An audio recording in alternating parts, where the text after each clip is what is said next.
Jesu. Amen. Amen. Ngifisile basakala ukukhuluma kakhulu ngenxa yezinto eziningi ezizokwenzeka bazalwane sekushondwa yilanga. Kodwa ngiyakuthanda nje lo mhlabeni basale kafushane ukuthi akabonge uJesu. Amen. Umuntu ubonga ngomsebenzi yakhe. Amen. Amen. Amen. Lona waqalawo lo mhlabeni wajula kwaba isambulo lesi ngoba ubona umsebenzi kaJesu basalwane angeke uyibone ngengqondo nangenyama yakho kodwa kuyisambulo. Amen. Ngakho umsebenzi kaJesu basalwane wenza i-order. Kwakune-disorder kubantu bakaNkulunkulu. uJesu wafika wahlela. Amen. Ngakho umuntu uyingenela yena leli odilethwa uNkulunkulu uJesu alenzayo ngesiphambano sakhe. Kwakonakele bazalwane. Yabo lapho kune-disorder khona abantu bakhombana ngemvumbano. Noma ngisho nasempilweni njengoba sibona nje ilizwi iBhayibheli ukuthi uAdam noEva bafike bakhohlisana ngokubi ekugcineni sekonakele base bekhombana ngemvumbano. Nomunye wakhomba omunye, nomunye wakhomba omunye, nomunye wasola uNkulunkulu uthi weNkulunkulu wanginikeza lo nalona wasola inyoko. Uyabona ukuthi babonakele lapho bazalwane. Ngakho-ke ilelo kodwa uJesu alenzayo wenza ukubuyisana njengoba sihlezi kanjena ngibazalwane sidumisa nje ingenxa yekodwa elenziwa uJesu. Ingakho sithi akabonge. Amen. Ngakho isambulo leso bazalwane manje basibonga uJesu sisho ngokujula sithi akabonge. Akabonge uphakeme ufanele ukubonga. Lapha ke evangelini bazalwane uthi ekuphumeni kwakhe ukuya endleleni umuntu wagijimela kuye wabhuqa ngamadolo phambi kwakhe wambuza wathi umfundisi omuhle ngiyakwenzani ukuba ngidle ifa lokuphila ophakade na? Kepha uJesu wathi kuye ungibizelani ngokuthi ngumuhle na? Kakho muhle munye kuphela uNkulunkulu. Uyazi imiyalo ukuthi ungabulali, ungaphingi, ungebi, ungafakazamanga, ungamuki umuntu utho, yazisa uhlo nonyoko. Nanto-ke iqiniso lokuqala bazalwane. Uyayazi imiyalo. Lona iqiniso lokuqala. Amen. Le ndoda bazalwane noma lo muntu ngoba kuyacapha kwindoda. Amen. Wayicebile, wayinotho. Mhlawumbe wayinazo ney'nkomo, mhlawumbe namakameli nokunye. Uma ngabe iy'moto zasezikhona mhlawumbe ney'moto wangafuthi unazo. Mhlawumbe nejago mhlawumbe wayengaba nayo neMercedes. Kuba mhlawumbe kwakulesi sikhathi ngoba kulesi sikhathi kudlisa imoto. Umuntu uma ngabe nothi ubonakala ukuthi ahambe ngey'moto ey'phambili angabi nemoto eyodwa. Abanye bagijima ngey'moto ey'lapha ko-7 ekhombisa ukuthi umata afuna kusala. Kodwa ngithanda le muntu lo noma le nsizwa noma le ndoda. Ngithanda into eyodwa ukuthi yayihamba kodwa noma yayinalo lolutho kodwa yayinaso isambulo sokuthi ikhona ingcebo yokuphila okuphakathi.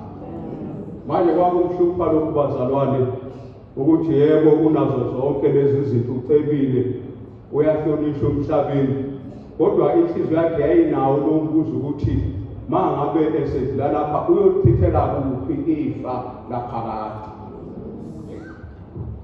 Manje ingakho nje eya kuJesu mhlawumbe babelokhu begejana mhlawumbe elokhu efisa ukuhlangana nalo Jesu mhlawumbe kungenzakala.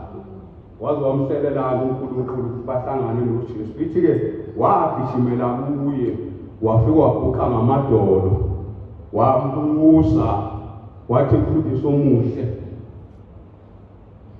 ngiyakwenza njani yini engiyawenza ukuze ngifumane ifa lokuphila okuphakade?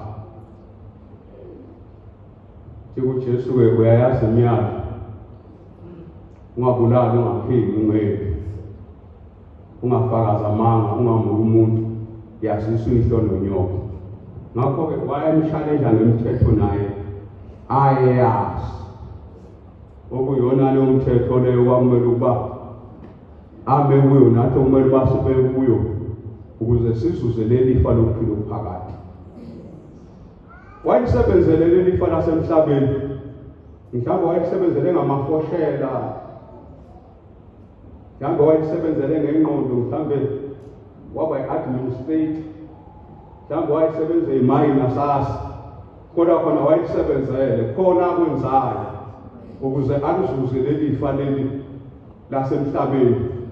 Kodwa leli bazalwane elingale kwethuna ayeqonda ukuthi angeke aflokrose naleli lifa langapha ayinalo ngale kwethuna. Leli lifa ayifuna elingale kwethuna, uJesu umnikeza i-direction ukuthi alitholwa ngamafoshela, alitholwa ngapiki. Kodwa umethenze njani umuntu agcina imiyalo? Uthi ungabulali, ungaphindi, ungenzi, ungafakazi amanga, ungamuki umuntu utho, yazisa uyihlo nonyoko. Ngakho-ke inselo bazalwane nathi uJesu ayikhuluma-ke thina namhlanje ngaleli ivangeli. Ngesonto eledlule last Sunday ubetshalenjwa ngabaFarisi uJesu. Yebo namhlanje etshalenjwa ngendoda. Kuthiwa-ke bona babemningi bethi kudingekile ukuthi umuntu ayenze incwadi yesehlukaniso. Kudingeka ukuba umuntu alahle umfazi wakhe, abaphendula uJesu uthi zifeyane emthethweni kaMose. Bathi bona hayi Mose wakuvuma lokho. Uthi hayi ukuthi wayekuvuma ubekuvuma ngempela, mambumbu kwakungenxa ubukhulu benhliziyo zenu. Ngakho kungenzeka nale ndoda kwesinye isikhathi nawe kungenzeka ukuba yayemlika uJesu, ngoba manje ekugcineni ithi hayi konke ngikugcinile. Kungenzeka ukuba nakwabo indoda eyishaya isifuba. Abantu abacebe bazalwane bayathanda kwesinye isikhathi ukuyishaya izifuba. Uthothi uyishaya isifuba nje futhi vele uyihloniphile nasemphakathini, ngenxa ukuthi vele umuntu ohlonishwayo emphakathini ukula isport. Kodwa lokho akwenzayo ukugcina leyo myalo angayigcini ngoba ehlonipha uNkulunkulu, kodwa eyigcina ngoba efuna ukuhlonishwa ngabantu, ngoba ehlonishwa ngabantu noma evikela igama lakhe, hayi ngoba ehlonipha uNkulunkulu. Kodwa thina abazalwane okumele bakhambe phambili kithi ukuthi sihloniphe uNkulunkulu. Mangabe uhlonipha uNkulunkulu, uNkulunkulu nawe uyahlonipha, akafani nomuntu. Ungamhlonipha umuntu kodwa yena engakuhloniphi. uNkulunkulu sure mangabe umhlonipha nawe uzokwenza njani? Uzokuhlonipha.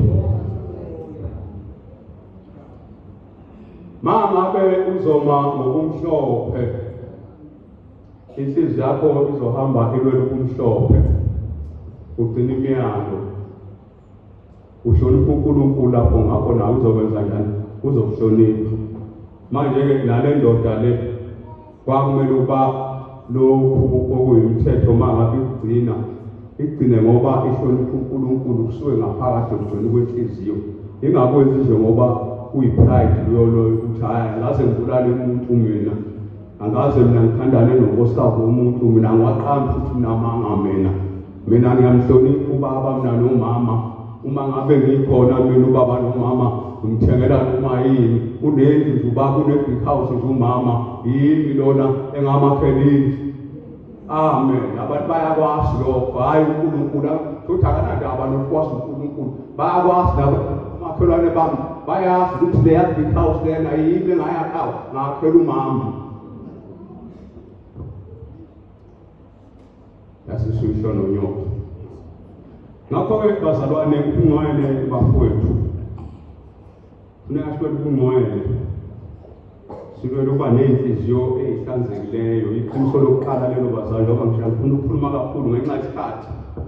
Bese lithi iqiniso lesibili athi kuJesu-ke usilelela into eyodwa nje ngokuthi ukwenzile konke lokhu kodwa-ke manje ukusalela ngokuthi udayise konke lokho nakho bese wabela abampofu. Kuthiwa-ke le ndoda ayikuzwanga lokho. Khona-ke engakuqondi bazalwane engithe mabe ngifika kwe-asi ngingafe ngakusho bathi ivangeli liyavalwa. Amen. Amen. Wayelivala lapho uJesu ivangeli bazalwane engaqala. Wakwalivala ku-Abrahama wasivala isizalo sikaSara asifalayo ngawusakhanda kodwa safa kuye.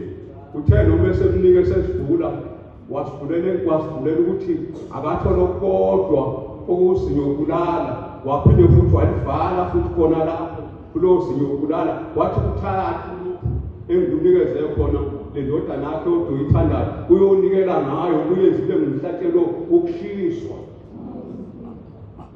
Shuthi ku-Abrahama wayeqonda ukuthi liyavalwa ivangeli. Wazi ukuthi kusho ukuthi ibusiso. Amen. Ngoba ibusiso bazalwane zitholakala kuphi ekuvalweni. Mangabe lingakavalwa singakabiki ibusiso liyavalwa. Amen. Uvuma ukuthi livalwe futhi livalwe uwe athi livale wena ngesikhathi livala abe semliphi ibusiso. Ngakho Abrahama wanikela ngayo indodana yakhe. Amen. Kodwa akabuyanga indodana iyodwa. Livalwe kunjalo wabuye senamadodana amaningi asengeke ihlabathi zasolwandle ney'nkayi zezulu.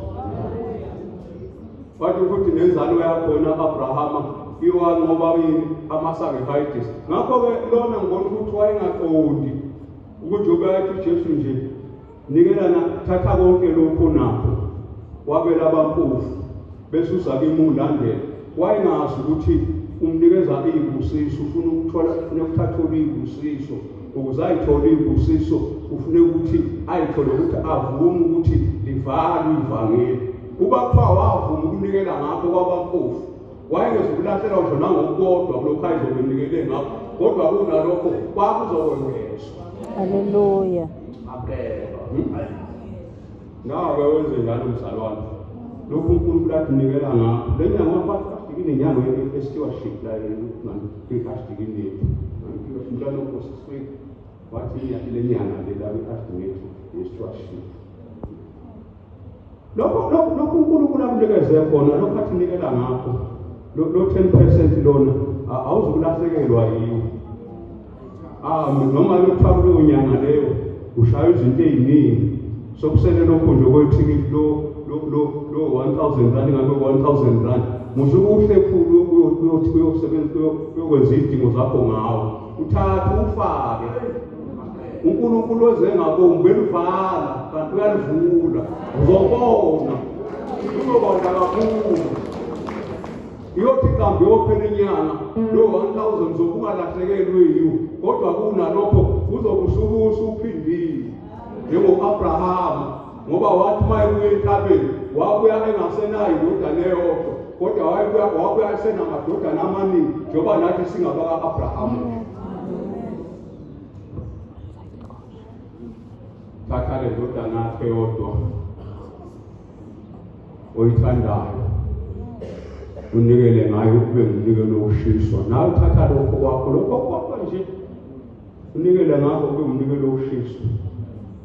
Musukhononda uvimba ibusiso musukuyivimba ibusiso. Ma uJesu kungathi uyavala vula wena noma vuma ukuthi avale ngoba ngesikhathi ethi-vala uzovula yena avulele ibusiso. Qiniso lesikhathi bazalwane nje leta ngikhuluma kakhulu bafowethu. Bayahamba abanye baya kude yahamba ngikudini fikelele ehloko kodwa ukuthi laphana nomuntu ushere naye yobe phakathi nokusebenza umeliphayenza. Ngakho bazalwane ukuthi isheshise ningasho ukuthi Ngishumayele isikhashana esincane kodwa isimo bazalwane. Yebo kuningi bengizokusho kodwa ngenxa yesimo sengena nje eqinisweni lesithathu bazalwane. Uthi kulikhulu kangakanani? Uthi bantwana kulikhulu kangakanani? Nanti iqiniso lesithathu kulikhulu kangakanani ukuthi umuntu othemba umcebo weso athole umcebo kaNkulunkulu. Uthi kungangokuthi ikameli lingangena ethunjweni nayithulu ukuthi umuntu okucebileyo aphumelele.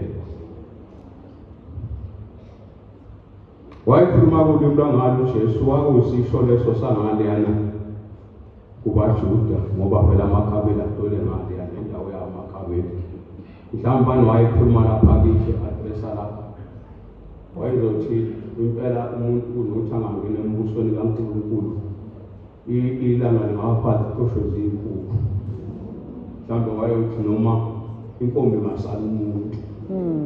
Amen. Impela bazalwane inkombi ngasala umuntu. Umuntu onenhliziyo enengcebo yaleliso bazalwane. Ngeke. Amen. Inkombi ngasala umuntu. Ukuthi umuntu ogcwele ingcebo yaleliso bazalwane engangena embusweni wezulu noma singasakhulumi ngengcebo mhlawumbe inkomo nani kuningi bazalwane ongakuthatha njengengcebo abanye ukuphakama. Amen. Ukuphakeme nje okuthanda umsindo ebandleni ingcebo le esenhlizweni yakhe. Thanda ibhembhemu kanti usathana uyithanda ibhembhemu. Yeni iqaphele bazali ibhembhemu. Usathana uyithanda kabi ibhembhemu. Uvela ususe nje umsindo. Yabona-ke mina senathula nje ekhaya kumaye bangumsindo ngivele nginduze lapha ehlweni. Ngivele ngingasho lutho ngoba ngiyazi ukuthi uma nami ngizokhuluma nami senginomsindo. Amen. Sengidade sikaSathane uyambuka nje. Amen. Angathula abathenga umbuke nje. Ade ungigcobile unganathi ngigcobile khona ngiyithulele nje ngiduze lamehlo. Amen. Ngithi haya ngimsho uJesu. Ngoba noJesu bathi bemgcoba bazalwane wayinduluzela amehlo nje wababuka. Amen. Wamangala uPilato. Akuze umbuzo ayithulele nje. Nabanye bambhinqa ayithulele nje. Ngakho nathi bazalwane ufuna sifinyele kulelo zinga lelo lapho ngathi ukuthi kunomsindo khona ukuthi noma kuthi ubhekiswe kuwe uvela uthi ngwele abathe uyabanga ukuthi umsindo uthi ngwele abathe uthi ngwele ngokubalekelani ubalekela ibhembhemu ngoba uyazi ibhembhemu yekabani yekaSathane bese uhambe uyomkhulekela ngoba nawe uJesu wayebakhulekela. Amen. Namanje esezulwini uyabanxusela abanomsindo.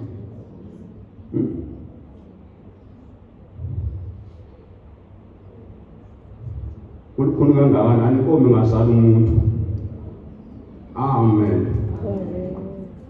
Nabajola kanjalo abantu abami.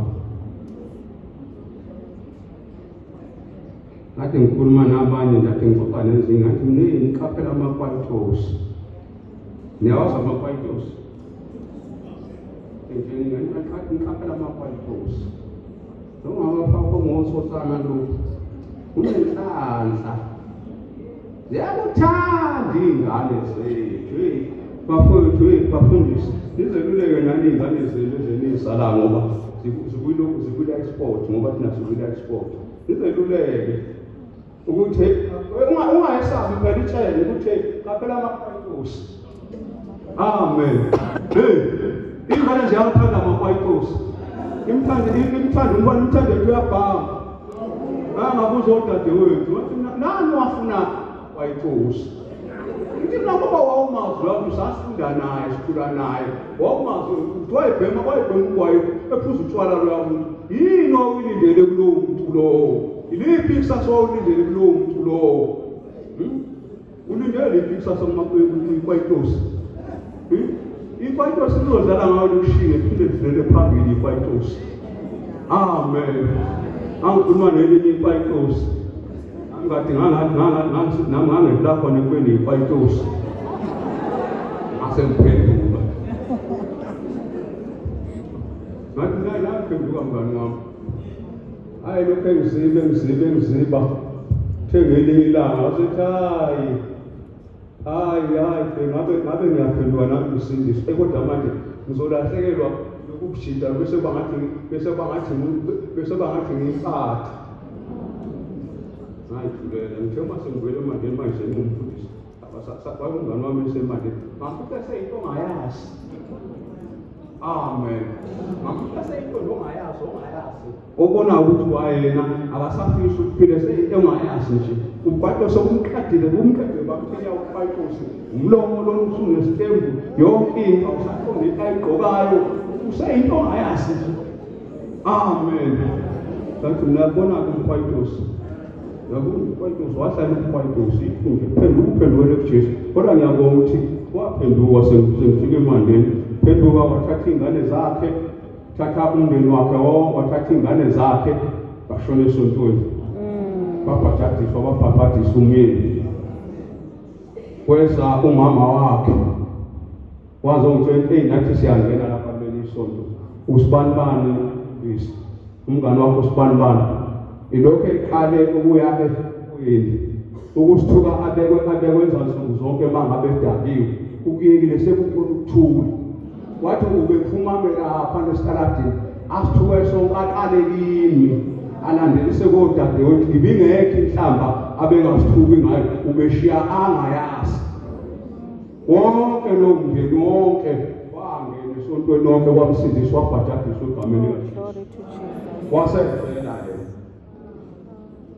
ngangisevuyeni-ke mina emanguza umyeni wasala omngcwabo